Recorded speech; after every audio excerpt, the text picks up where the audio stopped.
അങ്ങനെ ഞാൻ ചെയ്ത പുതിയ ആളല്ലേ വരുന്നേ, അപ്പോഴത്തേക്ക് ഡയറക്ടർമാരുടെ എണ്ണം അങ്ങ് കൂടുമല്ലേ, ഓരോരുത്തരും വന്ന് എന്നെ ഡയറക്റ്റ് ചെയ്യുക.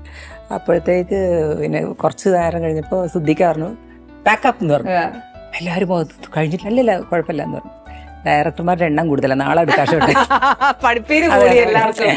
പിന്നെ അത് പിറ്റേന്ന് വന്നിട്ടാണ് അതിന്റെ ക്ലോസ് ഒക്കെ എടുത്ത്, രാവിലെ വന്നിട്ട് ആരും ഇല്ലാത്ത സമയത്ത് വന്നിട്ട് ക്ലോസ് ഒക്കെ എടുത്തിട്ട് അത് കണ്ടപ്പോൾ എല്ലാവർക്കും ഒരു ചേച്ചി പഴയ കാലത്തെ ഡയറക്ടേഴ്സ് വർക്ക് ചെയ്യുമ്പോഴും ഇപ്പോഴത്തെ ജനറേഷനും ഭയങ്കര രസമല്ലേ?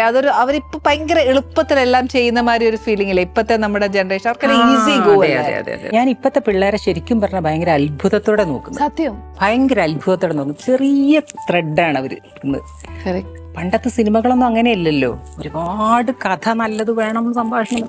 ഇത് കുഞ്ഞി ത്രെഡായിരിക്കും, അതങ്ങോട്ട് വികസിക്കുകയാണ്. പിന്നെ അത് നമ്മളെ തന്നെ ഇരുന്ന് സത്യം നമുക്ക് ഇപ്പത്തെ ഡേ ടു ഡേ ലൈഫിൽ അത് റിലേറ്റ് ചെയ്യാൻ പറ്റുന്നുണ്ട്. അതെ അതെ, അതുകൊണ്ടാണ് നമുക്ക് അവരുമായിട്ട് ഇപ്പൊ ഏറ്റവും കൂടുതലുള്ള ആർട്ടിസ്റ്റുകളാണെങ്കിൽ തന്നെ നമ്മളെ തൊട്ട വീട്ടിലുള്ള ആൾക്കാരാണ്. കറക്റ്റ്. അതുകൊണ്ടാണ് ഇതിപ്പോൾ എനിക്കൊക്കെ സിനിമകളില്ലാത്തത്. അങ്ങനത്തെ ആളുകൾ, ഒരു കഥാപാത്രം വന്നു കഴിഞ്ഞാൽ അവർ നാടൻ പെണ്ണോ അല്ലെങ്കിൽ മോഡേൺ എന്താകട്ടെ ആ ഒരു രൂപം സെലക്ട് ചെയ്യാണ്.